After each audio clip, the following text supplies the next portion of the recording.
Okay, let's get the ball rolling. Thanks for joining us today, everyone. I'm Kevin Gully, the Vice President of Products with Truelytics, and I'd like to welcome you and thank you for being a member of what is the largest audience we've had for a Truelytics webinar to date, and for good reason.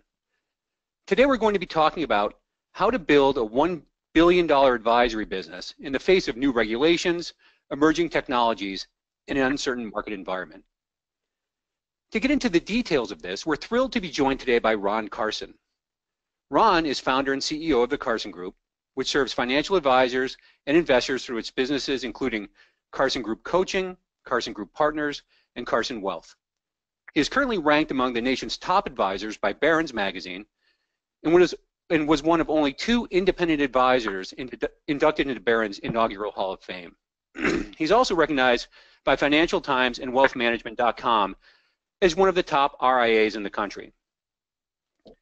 We're also joined today by Terry Mullen, the CEO and founder of Truelytics, who will be reviewing the Truelytics evaluation platform and discussing how financial advisors can strengthen their business by thinking like CEOs.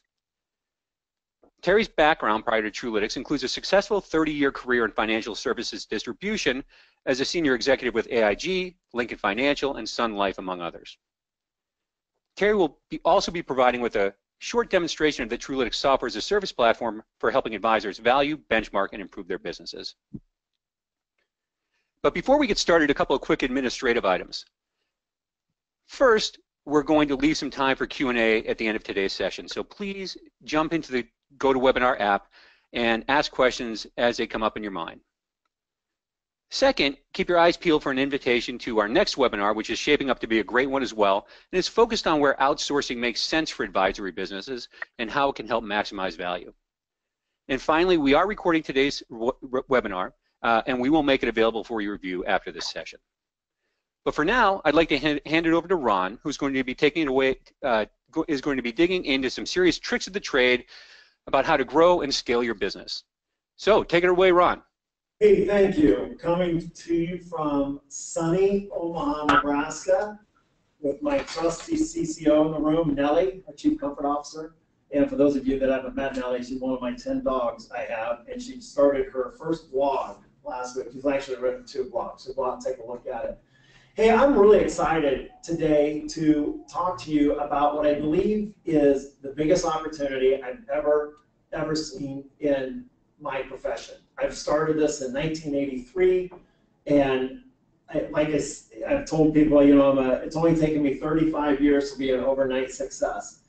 The thing that troubles me a little bit is I meet a ton of advisors as I travel around the country that don't maybe appreciate or see how big this opportunity is.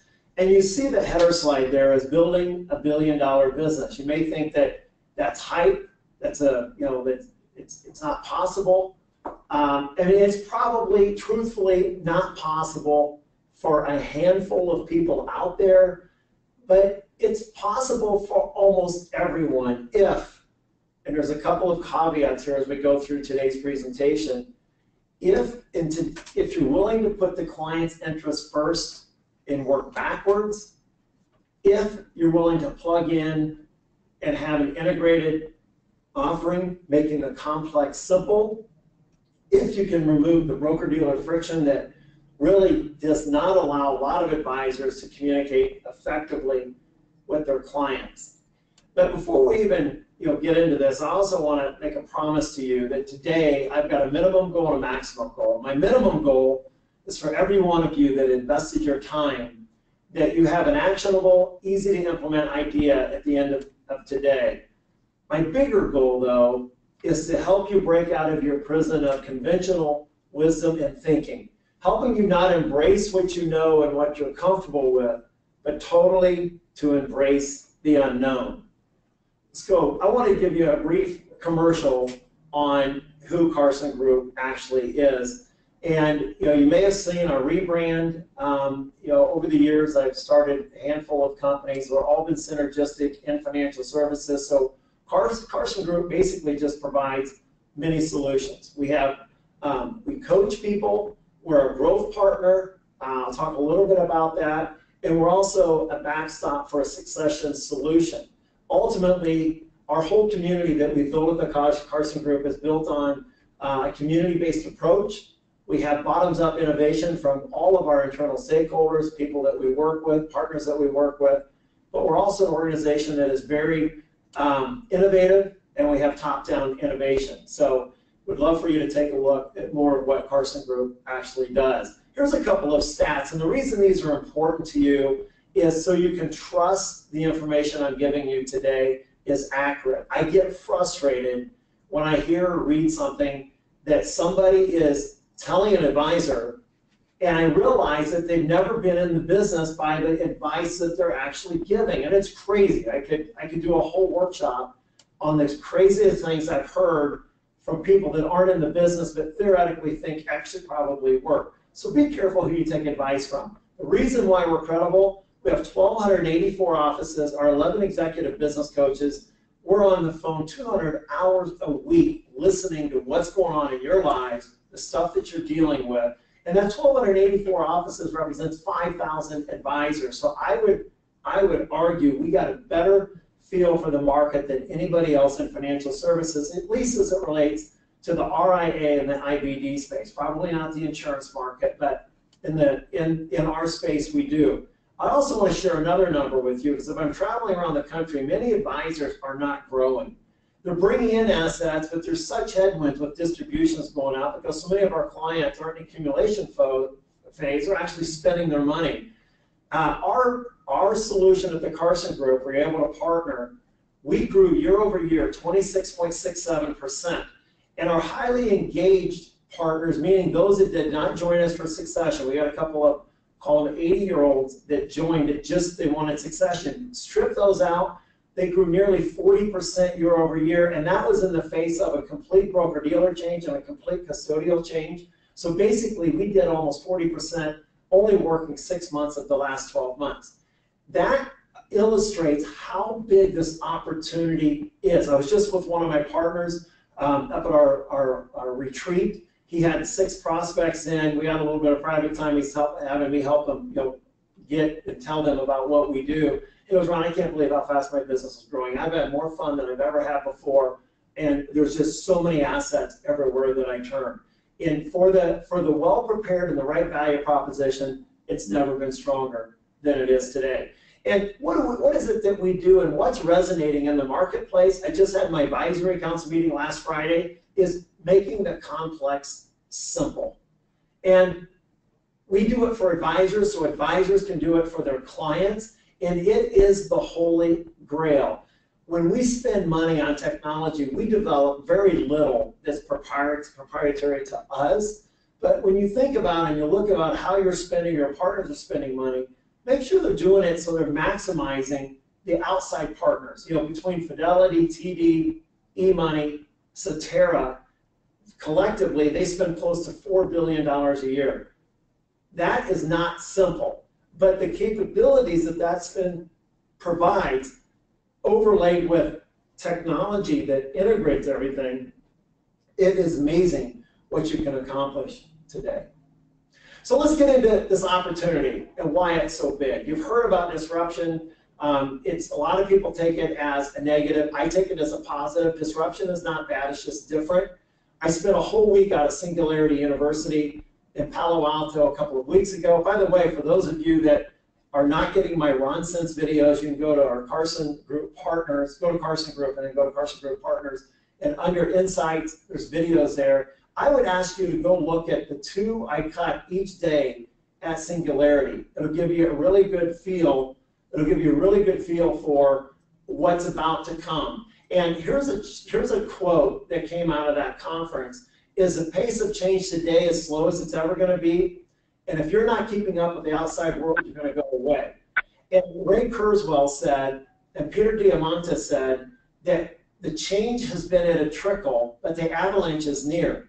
And when you look at things such as blockchain, AI, how it's evolving, you need to have a high AQ. And AQ is a new term. It's adaptability quotient.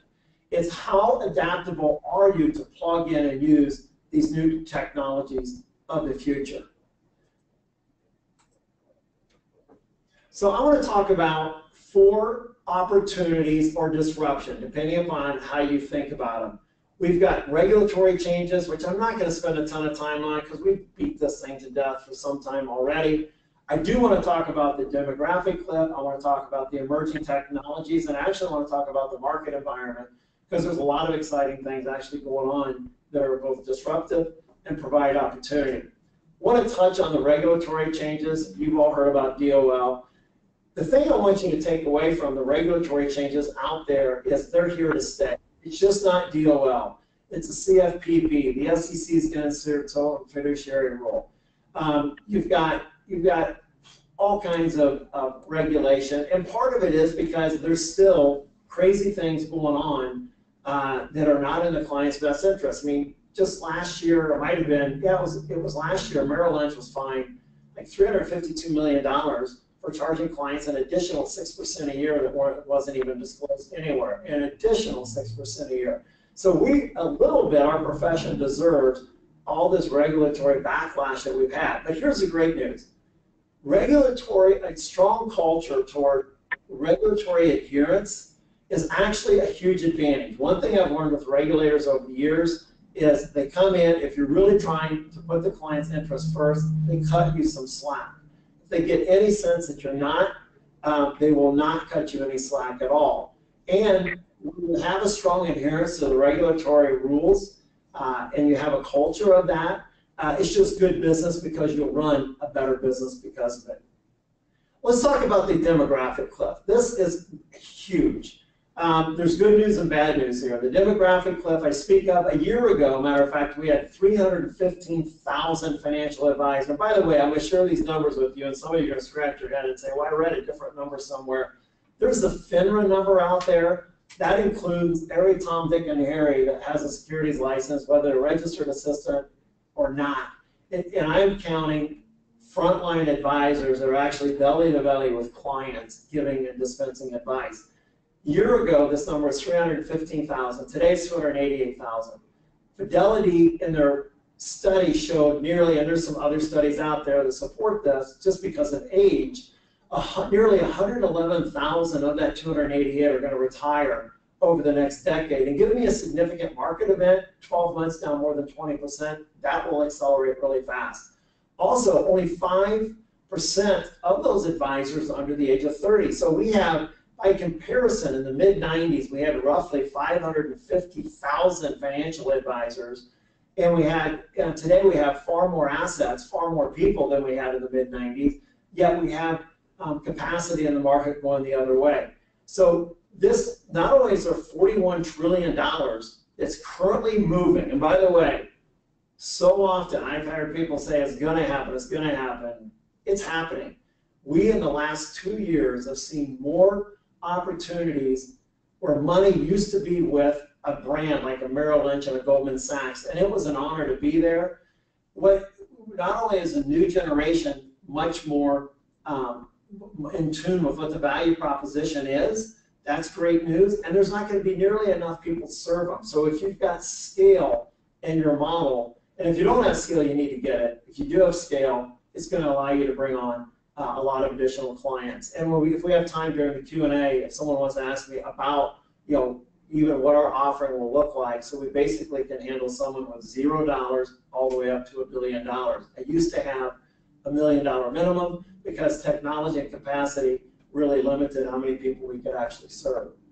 This is the biggest one, the emerging technology, what's coming. Everyone on the call, I'm going to guess, is an Amazon Prime. I did 62 talks this year, and I got Danny here running the presentation. Danny was at some of those. I would ask, how many of you love Amazon Prime? And all the hands go up. Why do you love Amazon Prime? Because they make the complex simple. They're a trusted brand. They anticipate my needs before I even know I have a need. And did you know their AI is so good in a certain area of the country, if you're hovering but not buying, and they can ship to that area before you even buy. Truly, Amazon can ship to you before you buy, and it'll be able to be delivered the next day or even that day. That's how good the technology is. You heard about Amazon coming into the grocery business. it's a matter of time before we have Amazon and or Apple and or Google in our business. And Accenture did a study earlier in the year, and they asked the high net worth, if those brands had a wealth management offering, would you use it?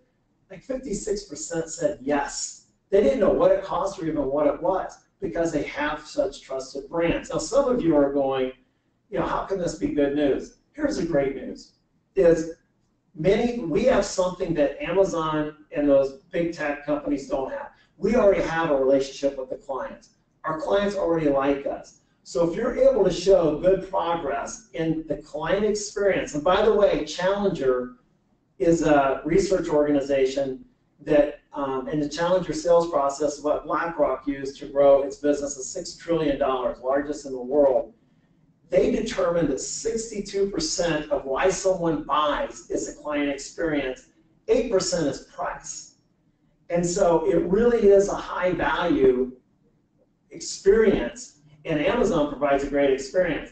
There can't be a great, because what's going to happen once, let's pretend Amazon announces are coming in our business, they're going to continue, just like they do a video today, they continue to, or music, they continue to remind you that your Prime membership offers you that same great experience without any additional, at any additional cost. And you see that enough times. I'm a Netflix user. I love Amazon Prime.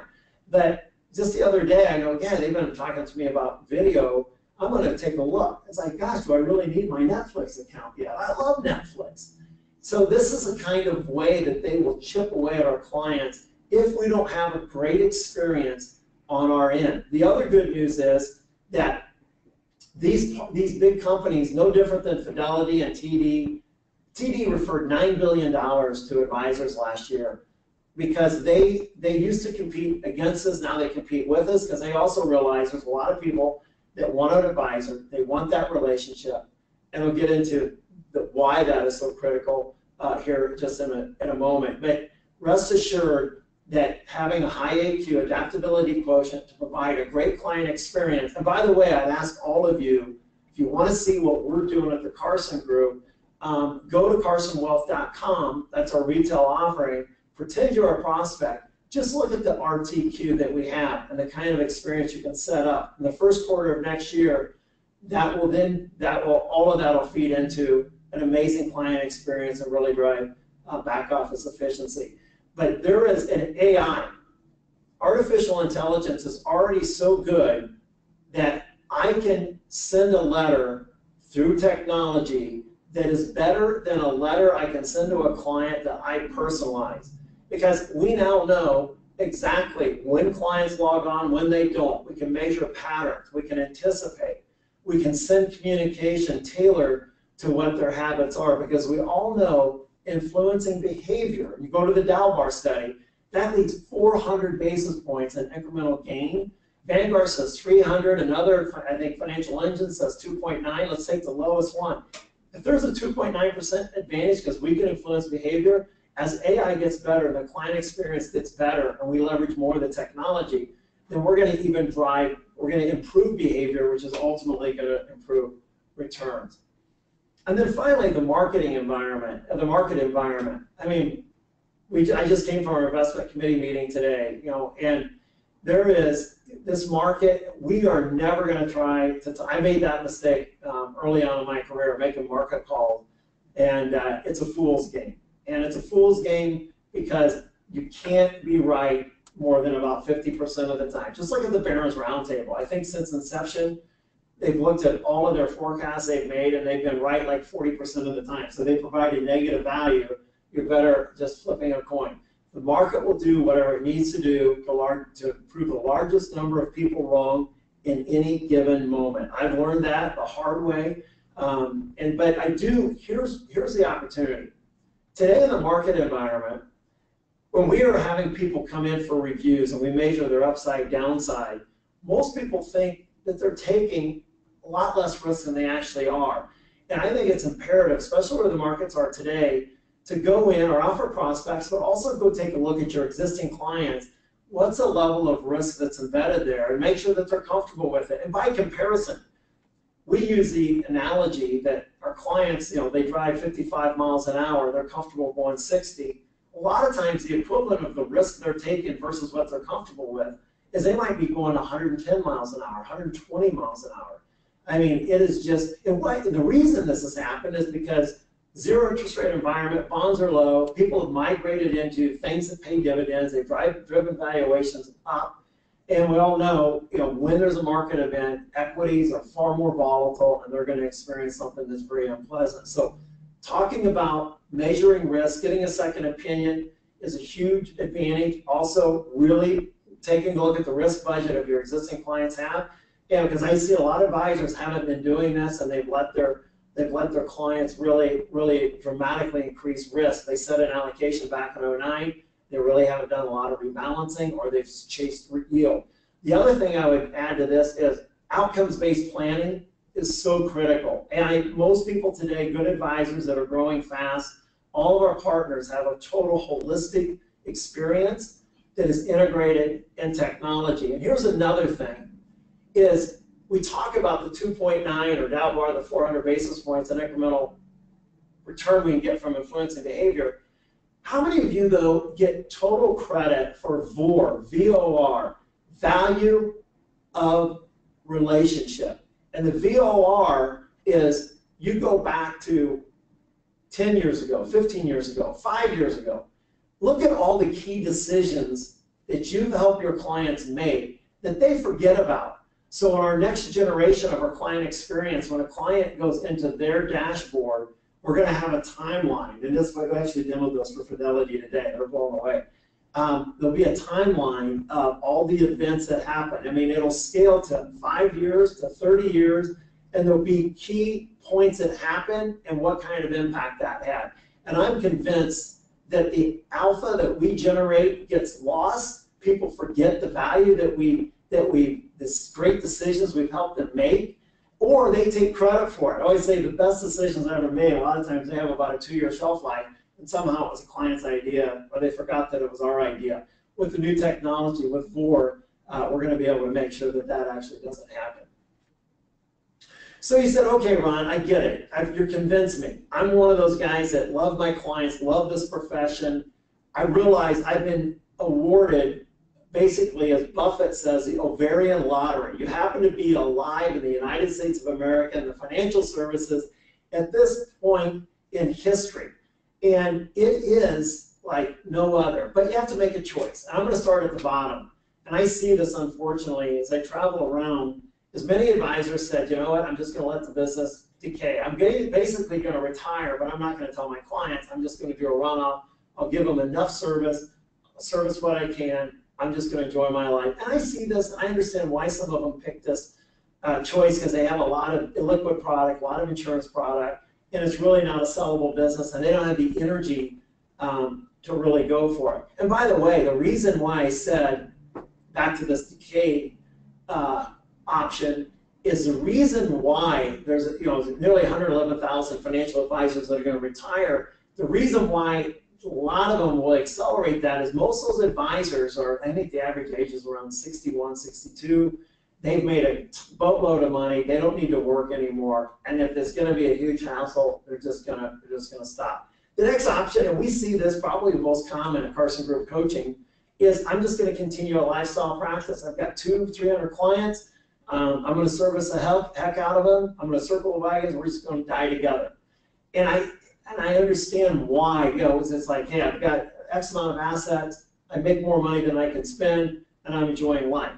I think that's a dangerous position, because I believe once this technology really accelerates and AI accelerates, and it's here, you're gonna have a hard time if you're not evolving, if you're not adding, if you're not growing at a certain pace. You're not going to be able to keep stakeholders engaged, stakeholders happy, and you're not going to have the money to reinvest back into the business. So I think, and I'm seeing the next generation actually start to have influence over their parents' money a lot sooner than they used to. And part of it, I think, is driven by a lot of my older clients, traditional clients, are like, gosh, it's so complicated. I want to bring them into the meeting so they understand, all of this stuff that's going on in the world today. The two big options I think you ought to consider is building it on your own or aligning with a partner.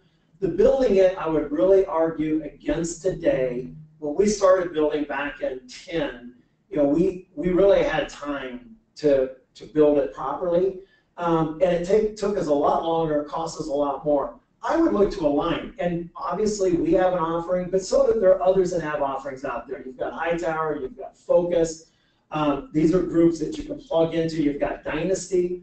I think we have the most flexible, unique offering, but plug and play somewhere where you can keep your equity and keep your brand.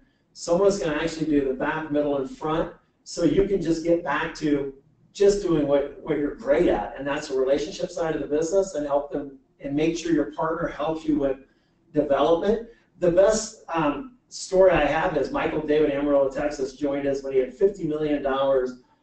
He will hit $1 billion in assets here probably this month, for sure before year end. He has single-handedly, just him, brought in $106.9 million so far this year. And he went from being a micromanager, in no tech, remember the three things, there was no integration of technology. He was the portfolio manager. He had extreme broker-dealer friction. By removing all of those, he's hockey sticked. And here's the other thing he would tell you, that he's having more enjoyment than ever before. A lot of people are equating growth with losing the quality of life. Scott Ford and I did a webinar this morning called Anchors and Engines.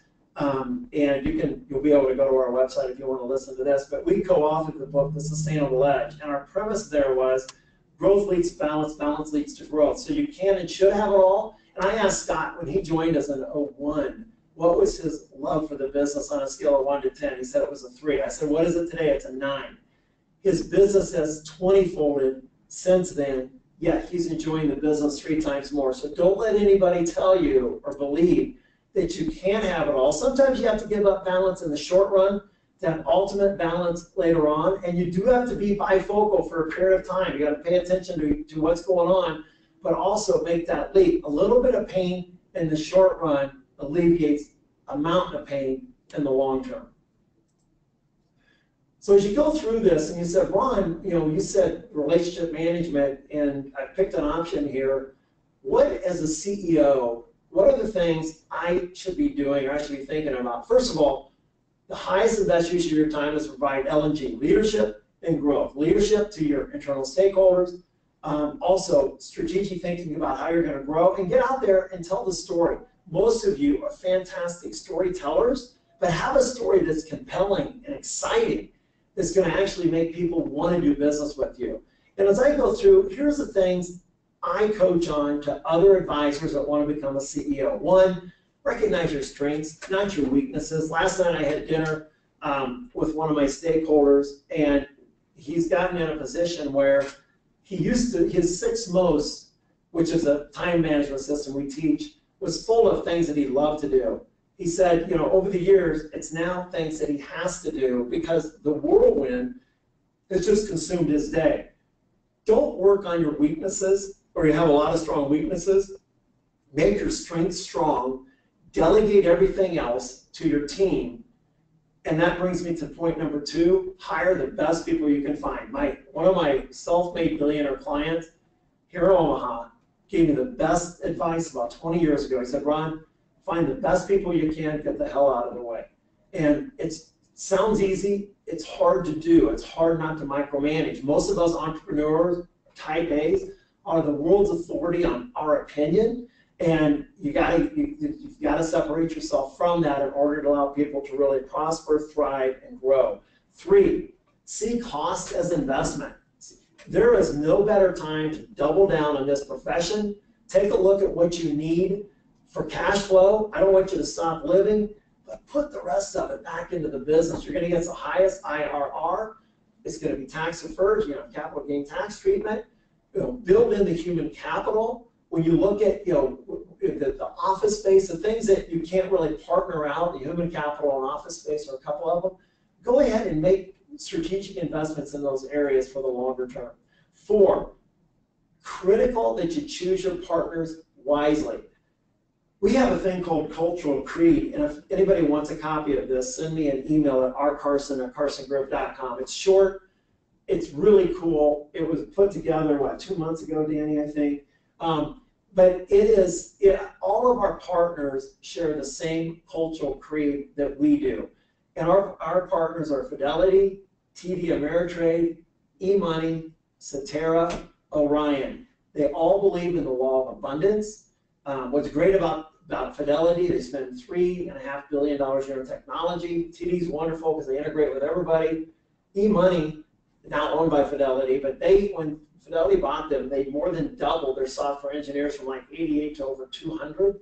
Really, and plus all these partners, and you look at your partners, who will give you a seat at the table and really tell you what they're working on.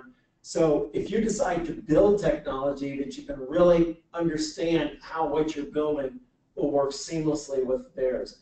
And then finally, spend some time on strategic thinking. A moment of thinking can be worth days, weeks, months, sometimes years of actually doing. Steve Jobs, Bill Gates, if you look at the brightest people out there, the most successful, they took the pressure off so they could go spend time actually thinking about the business. I regularly schedule thinking time all the time. I do yoga, I hike, I climb. These are the times, and I rarely wear music because I want my mind to just be kind of free and roaming. So try taking and getting away from all the electronic devices, just being in nature or being someplace that you're really comfortable. In some cases, if you think about the goals, your subconscious mind will start to work on solutions and things will come to you. They used to say for every bit of information we have in our conscious mind, we have 15 billion bits in our subconscious mind. Now they're saying that's not true, that our subconscious mind is growing so much faster than our conscious mind, it's to infinity. And so when when you're in the zone, when you have very specific goals, and I recommend you go set your goals 20, 15, 10, 5, 1, then do the 6 most vital one every week the night before. The strategic thinking time will provide you solutions, ideas, because think of your conscious mind being a Google bot that's going through constantly shifting through all of that stuff all the time, finding key things that you need, giving them to you, and opportunity shows up for people who know what they want. So strategic thinking is really key here. Ultimately, a lot of what I talked about today, I think it gets people a little bit confused. So I really want to simplify what I want you to work on. One is start with the people you have on the team. And if you go and listen to Anchors and Engines, we spent a lot of time on this today, talking about how critical because if you don't have a great culture, if you have a great culture, it doesn't matter what else you do. The number 2 on here is have an effective strategy, but if you have a bad culture, you're not going to execute on a strategy. So when you've got alignment of your internal stakeholders, then think about define what you're going to accomplish with your vision, with a partner. Also, are they in alignment with what your culture? If you're a cultural misfit, and I actually today had a call with one of our other partners that is a cultural misfit with us, and it's the only one we have, and every time we're with them, it just provides all kinds of friction. So, I know I just contradicted myself. Sometimes you end up with a partner that you don't know what to do with, and you're a little bit stuck with them. And then vision. Clarify the vision, what it is you want to accomplish as a firm. And for the business owners on the line today, ask yourself this question. What do I want to accomplish? And how's my business fit into it? For some of you, it's a means to an end. You want to build it, you want to sell it, you want to have some resources so you can go do other things. A lot of you want to do great work, charity work, and give back to society. Or you just want to go buy stuff. Whatever, define what it is that you want. Others can never see themselves retiring. That's me. My business is my passion. I love it. I love doing a lot of other things. I don't love any of it anymore than what I'm doing this very moment. Live in the present, appreciate what I have and I do, but I need to decide, am I building something to sell it for something else, or am I living my passion every day? And I would argue those that are living your passion every day and what you do are going to be insanely successful because of the opportunity that's laid before us today. So the 2 things you think about all the time, every decision you're going to make as a CEO, everything you should examine daily, your one focus is this in my client's best interest? Does this improve the client experience? When you think about your partners, internally and externally, ask, are we doing all we can do? At the Carson Group, we have the Client Bill of Rights. We regularly look at that, we think about that, we challenge each other. Are we delivering it? Is there a way we can deliver that better? And 2, it's got to scale and provide you some margin. I've seen a lot of advisors that have added lots of services, and some of them even cut their fees, and they run the risk of going out of business. It's not your client's best interest that you go out of business. I tell clients, hey, you need us to have a respectable margin. But what the marketplace won't do is they will not pay you to be ineffective. I was in Chicago not too long ago with the UBS team, and they were showing me the update that they put together for their clients, and it was archaic.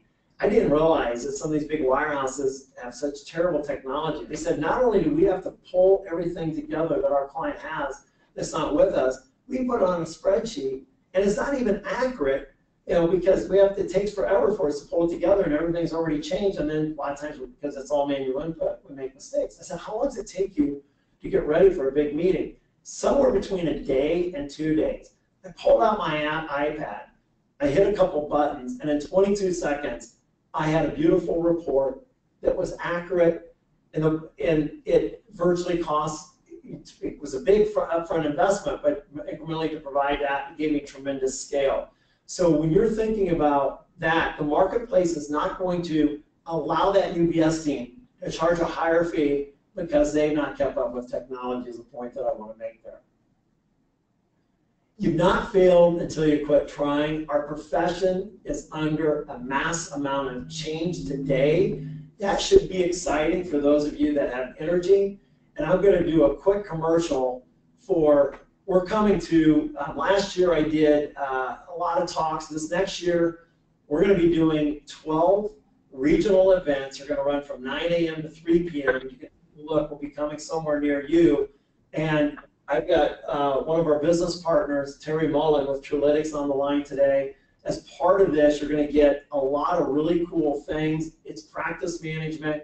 It's going to be talking about the Challenger sales process. Also, the Truelytics report. Everybody will get a Truelytics report evaluation on their business. We'll also talk about things you can do to improve the value in that. I'll be at every one of these. I'll be kicking it off. I'll be ending it. And then there'll be time to network at the end of it. So for our existing members in our peak community or in our coaching community, there's no cost to come. If you're alumni, there's a small investment. If you're not, it's still not a big investment, just to help us offset some of our costs, for the day of the workshop. And also, we have our big Excel meeting. It is, some of you that have been, it is the most incredible practice management and community and passion. And we'll be in Las Vegas May 29th and 1st. Some of you may know that we've done, I think, 35 of these. We did 2 a year. In 18, we're going to 1 meeting a year. We anticipate we're just going to make it bigger, better. We have Amy Huffington will be speaking. We have the co-founder of Netflix will actually be there. We just have an incredible lineup, and you won't want to miss it. So with that, Terry, I'd like to open it up for questions and any comments that you might have. Yep, thanks. Thank you very much, Ron. That was great. And it's great to have a partnership with Carson Wealth and with you, and we look forward to doing a bunch of doing those meetings next year and helping advisors. Kevin, do you want to do Q&A right now? Sorry, Tara, I was on mute there for a second. We can do a few questions now. If you'd like to, we could jump into the demo of Truelytics. What would you like to do first, Terry? Why don't we take some questions right now if they have them for Ron, and then I can go through the demo. And absolutely. Yeah, a few questions have come through, and let's take a look at these. So the first one is, Ron, with your experience and the coaching clients you've had, are there any consistent themes or activities that you've identified that separate the highly successful firms you worked with from the rest of the pack? Yes, and that those 3 key, when we looked at our growth rate, we were shocked, by the way. I'm going to tell you, we thought we would grow faster when we made the move away from our broker-dealer and we had the integrated technology, but we had no idea we'd grow at the pace we did. So we actually went back and said, what? And we actually looked at our coaching clients, the commonality among those that were growing the fastest, and there was clearly 3 things that differentiated them. Is They had an integrated client experience that had high AQ, meaning adaptability to the new technology that are coming down the pipe. Two, they were with a friendly BD if they're an RIA, or they didn't have a BD relationship altogether. I think personally, to serve the client best, you need to have a BD. I want to be clear there. But they had removed or dramatically eliminated the BD friction. And then they've not positioned themselves or a single CFA on their team as the portfolio manager, but having and I don't use the word outsource, but a way that they were able to plug in with a partner to have a much larger experience than just themselves, that they had a bigger team that was just fully focused on asset management. And then, of course, not being, the single practitioner, being a one-man band. I mean, building an ensemble and also taking a view of, here's what my business looks like today, here's what I want it to look like in the future, and then having a systematic approach to adding internal stakeholders to that group. Excellent. So another question that came in from Bob. What key front office technologies do you recommend for growth-oriented practices? So you're client-facing, I assume, when you're talking about front. And yeah, I would think so. Really struggle with this because we wanted to plug into something that was out there, and we ended up, and this has been over the last several years, we ended up having to build what the actual client experience is. So I really can't tell you what else is out there because we developed and built this technology. But I would look at T3 as a conference. Joel Bruckenstein is also a great resource to ask that question to about front-end technology. Okay, terrific. So here is one from Melissa. What do you think is the single most important thing for advisors to focus on, given these four buses, I think it says buses, that create multiple challenges, or buckets maybe? I don't think you should focus on just one. I want, have a tri-focus. And then I'm going to come back because I'm sounding like a broken record, but if you know what the formula is, why on earth not use it? Make sure you have an integrated solution that makes it complex simple for you, your team, and for your clients that interact with you. Get out of the portfolio management business and remove the broker-dealer friction. When I talk about friction, another is getting around to approve things. We had, Brexit as an example. We had the ability, because we do our own compliance, to have that piece out early in the morning. A lot of people were coming out, they wanted to write something, but it was so caught up in the sausage factor, the bureaucracy out there.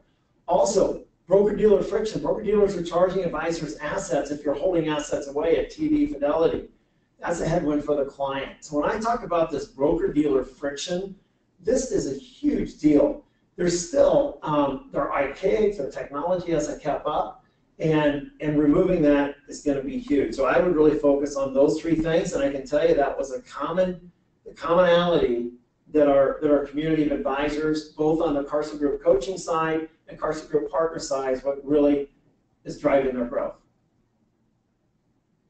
All right, terrific. So everybody, there's still going to be some potential room for questions and answers at the end. So if you have any additional questions for Ron, feel free to put them in. In the meantime, I'm going to hand things over to Terry Mullen, the CEO of Truelytics. Carson Group and Truelytics have recently partnered together and are working closely. And Terry's going to give us a quick overview of the Truelytics evaluation platform, which is the leading product in the marketplace for benchmarking, valuing, and improving your business, and giving you insights into how and where you should focus some of your efforts to help your business grow. And go ahead and take it away, Terry. Thanks, Kevin, and again, Ron, thank you very much. It was great to see that slide that talked about thinking like a CEO, because I think one of the observations that you and I both have had about this industry over the course of 30+ years that we've been in it is, too many people don't think about their business as a business and don't think of it like a CEO. And there's been a shift in the industry where there are wealth management firms, RIAs, that are hiring non-advisor CEOs so they can really look at the things that are important and what drives the business. And I'm going to walk you through a demonstration real quickly on what Truelytics can do for you, which is, as Kevin said, value your business, benchmark your business, and help you improve your business. And it gives you a discounted cash flow valuation as well as a valuation under the 3 other methodologies that I'll show you at the end. But basically, you'll come in and answer questions on your firm, your ownership, advisors, clients, your processes, your revenues, and your financials, and it will generate a discounted cash flow valuation as well as score your business on 3 areas: your business, client, and market stability. And it will give you the potential impact that that score has on what you could have if you had an A. I won't go through each one, but it takes about 25 to 30 minutes to fill out. We do ask some very specific questions so we can give you an accurate valuation, and then it will generate a report that you can go in, look at. It gives you a summary of your business. In this case, is a hypothetical firm that had a little over $100 million in AUM, 1 owner, 2 advisors, and 1 support staff. Shows their valuation ratios. It shows the discount factors that we include, so we're very transparent on the discounts. And it gives you a report card with 40 key performance indicators that show you what you're potentially leaving on the table. So in this case, they don't have a continuity or succession plan, and that is dinging them. They don't have non-competes. They're a little bit low on AUM compared to the industry. They get too much of their new clients come through referral sources, and that's giving them a ding. So it gives you things that you can start to focus on so you can improve your business. And it also, as I said, gives you other valuation methodologies. So you can look at under multiple of revenue, a multiple of EBITDA, or a multiple of EBOC. So we're not necessarily suggesting that the discounted cash flow valuation is the only way you should look at it, but it is a very good way to look at cash flow businesses like these and the predictability and stability of that future cash flow. But it also shows it to you under other methodologies as well. And then finally, it gives you the ability to benchmark against your peers. So we are just turning this on, but you will now be able to see what your score is versus the market, what your value is versus the market and peers, plus or minus 25%. And it can show you where you are short or underspending or overspending on expenses. And it allows you to go in and look at any line item. So if you want to compare yourself on marketing and business development or on rent or any other. So you can start to make better business decisions moving forward. So that is the software. We do have a relationship with Ron, as he mentioned, and they will be providing valuations, the valuation software for the folks at their meetings, the regional meetings, and it will help identify where you have gaps and how you can fix those gaps so you can have a more profitable business moving forward. So with that, I'll stop there. See if there are any questions for me or any other for Ron, and we'll wrap up. All right, thanks, Ter. Way to move through it quickly so we can get finished on time. There is one more question that came in, which is interesting. It it actually touches on the concept of how Truelytics and maybe the Carson Group really are the reason that this partnership sort of came into fruition. Which is, the question was asked is, how does Truelytics help with the idea of business coaching and business improvement? And I guess that's sort of like thinking through the idea of how it connects with the Carson Group. Yeah. Well, I'll answer that and then let Ron answer it as well. But we're a software company, so we are providing software that gives you great valuation, gives you great benchmarking and data that we'll be able to provide back to the industry. But it identifies those gaps, particularly on the non-financial gaps, where you are potentially losing value. And coaching groups like Carson can help with what are those solutions to those gaps. And we're going to be working together to identify some of the other areas that may not be captured, for evaluation, but can help with improving your business and your client experience. Yeah, and I'll just add, we get asked to partner all the time, and we do very few because it's got to be a creative, it's got to be something that's unique. tremendous value add, and Truelytics hit all of those requirements. Plus, talk about cultural fit. Terry and Brandon and the team are like, okay, tell us what it can improve. What can we develop? What do we need to change? And so there's been just an incredible dialogue around how do we continuously improve this to make it better for you. Even if you're not going to sell your firm, making it sellable means that you're going to have to work on things or improve things. You're just going to make it a better business, a better, well-run business.